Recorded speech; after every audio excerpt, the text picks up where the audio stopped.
కూటమిలో బీఆర్ఎస్ చేరనుందా అంటే ఆంధ్రాలోనా తెలంగాణలోనా అనుకోకండి. ఎందుకంటే ఆంధ్రాలో ఛాన్స్ లేదు కదా. సో తెలంగాణలో నిజంగా ఎన్డీఏ కూటమిలోకి బీఆర్ఎస్ చేరనుందా అంటే అవుననే మాటలు అయితే బయట నుంచి వినిపిస్తున్నాయి. ఎక్కడైతే కొంతమంది రాజకీయ నాయకులు కానీ, కొన్ని రాజకీయ పార్టీలు కానీ, రాజకీయ విశ్లేషకులు కానీ చర్చించుకుంటున్నారో అక్కడైతే ఈ మాట గట్టిగా వినబడుతుంది.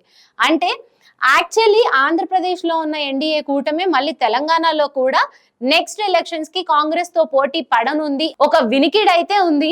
అయితే అదేంటంటే టీడీపీ, జనసేన, బీజేపీ ఇక్కడ ఈ ఎన్డీఏ కూటమి ఇక్కడ తెలంగాణలో పోటీ చేస్తుంది అనేది అయితే ఒకటి ఉంది. కానీ దాంతో పాటు టీడీపీ, బీఆర్ఎస్, బీజేపీ ఈ మూడు కలిసి ఎన్డీఏ కూటమిగా ఏర్పడి అది తెలంగాణలో నెక్స్ట్ ఎలక్షన్స్ కి పోటీ చేయనుందా అనేది కూడా ఒక వినికిడి ఉంది. కాంగ్రెస్ ని ఎదుర్కోవడానికి బీజేపీ, టీడీపీ ఒక పొత్తు కూడా బీఆర్ఎస్ కి అవసరం అయ్యేలా ఉంది అనే మాటలు అయితే వినిపిస్తున్నాయి. ఎందుకంటే ఇంతకు ముందు బీఆర్ఎస్ 10 సంవత్సరాలు అధికారంలో ఉంది. ఆ టైం తర్వాత ఇప్పుడు 5 ఏళ్లు కాంగ్రెస్ అయితే అధికారంలోకి ఉంది.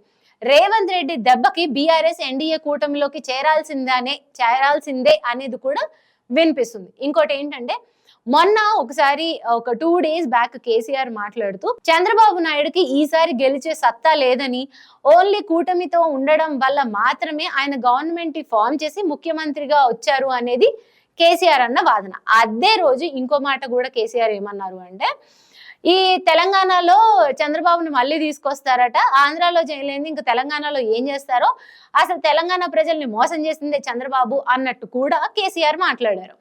ఇదంతా ఎందుకు వచ్చింది అసలు?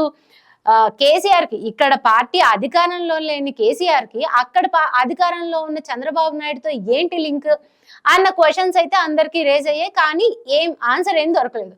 ఇప్పుడు బయట మీడియాలో కానీ లేకపోతే కొంతమంది రాజకీయ విశ్లేషకుల దగ్గర కానీ ఏం వినిపిస్తుంది అంటే ఈ ఎన్డీఏ కూటమి విత్ బీజేపీ, టీడీపీతో పాటు బీఆర్ఎస్ కలిసే ఇక్కడ కాంగ్రెస్ ని ఎదుర్కోవాలనుకుంటుందంట నెక్స్ట్ ఎలక్షన్స్ లో. ఇప్పుడు ఒక ఈ టర్మ్ కి అయితే కేసీఆర్ అధికారంలో లేరు, కానీ అక్కడ టీడీపీ అధికారంలో ఉంది కదా, అది కూడా హైయెస్ట్ సీట్లతో 175కి 164 సీట్లతో. అంటే ఇలా ఉన్నారు చంద్రబాబు, కేసీఆర్ ఇక్కడ ఉన్నారు. సో ఈక్వల్ చేయాలి అంటే ఏంటి, ఏదైనా మాటలు అనేసి ఇద్దరు స్థాయి కానీ లెవెల్ కానీ ఒకటి చేసేస్తే ఇక్కడ తెలంగాణలో బీఆర్ఎస్, బీజేపీ, టీడీపీ కలిసి ఒక ఎన్డీఏ కూటమిగా ఫామ్ అయ్యి ఎలక్షన్స్ లోకి వెళ్ళబోతోంది అన్నట్టు ఒక బజ్ అయితే క్రియేట్ అయిపోయింది.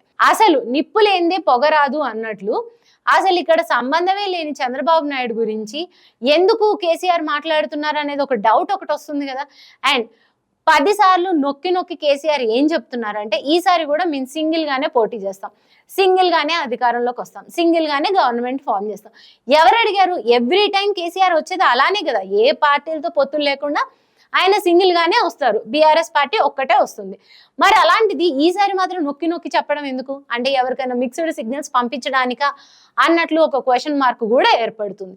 సో ఒకవేళ అదే కూటమి అంటే ఆంధ్రప్రదేశ్లో ఉన్న అదే కూటమి కనుక తెలంగాణలోకి వస్తే బీజేపీ, టీడీపీ, జనసేన ఈ మూడు కలిపి రావాలి. కానీ జనసేన ఇక్కడికి వస్తుందో లేదో తెలీదు. So that BRS, BJP, TDP కలిసి ఇక్కడ ఎన్డీఏ కూటమిగా ఫామ్ అయ్యి కాంగ్రెస్ ని ఎదుర్కొనున్నాయా అనే ఒక వినికిడి అయితే బయట వినిపిస్తుంది. చూడాలి మరి రానున్న రోజులలో తెలంగాణ రాజకీయాలలో బీఆర్ఎస్ సింగిల్ గా వస్తుందా లేకపోతే కూటమితో కలిసి వస్తుందా అనేది అయితే చూడాలి.